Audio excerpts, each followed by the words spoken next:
Welcome back to Explain America. This is your host, Kyle Becker. Well, there are really two Americas right now. There are people who are normal, and there are people with Trump derangement syndrome.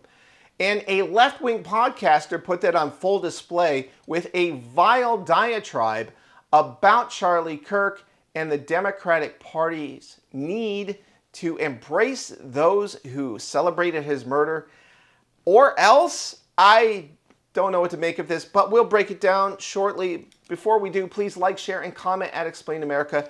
Join us. We appreciate your support for common sense journalism. Now, you might know this podcaster because she was recently in the news for another idiotic comment, and that was calling Trump advisor Stephen Miller a Nazi Jew earlier this month. But she's back in the news for a particularly vitriolic statement that she made. This clip that's circulating on social media represents a lot of radical activists out there, and that she is warning Democrat leaders to get in line with the people who celebrated the murder of Charlie Kirk.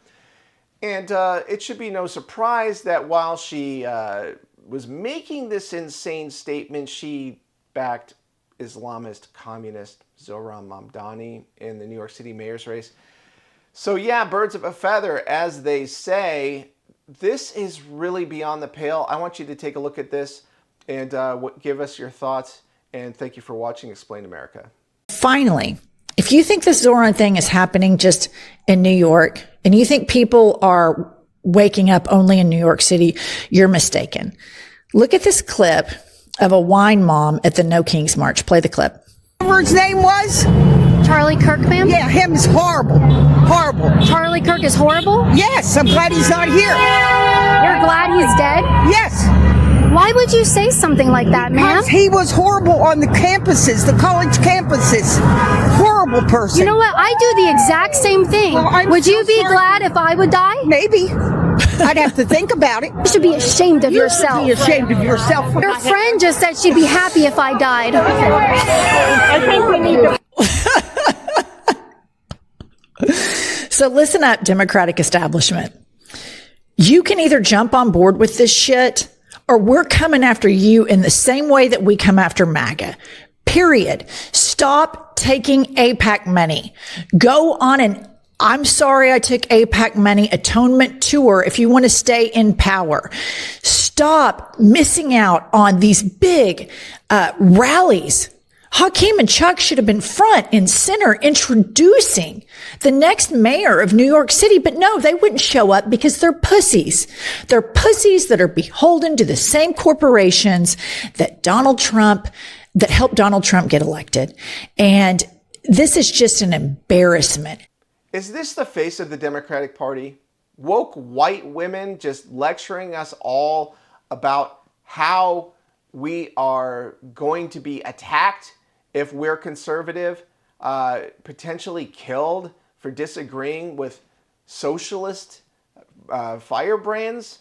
I don't really understand this, but you gotta think that bubbling below the surface in the Democratic Party is a very hateful, spiteful, and dangerous element. You can just go to Twitter or X or Blue Sky and see the kind of hatred that is spewed against anyone who doesn't agree with radical leftists. It is disturbing. I don't know what to do with these people, but I am really concerned that we cannot coexist with them. I hope for the good of the country that we are able to defeat them politically and really talk sense into a larger constituent of the Democratic Party and start peeling away those voters and dragging them to the middle, because the Democratic Party, it has shifted so far left. You can go look at the public opinion polling and really see that for yourself. Pew Research, for example, has broken it down pretty well.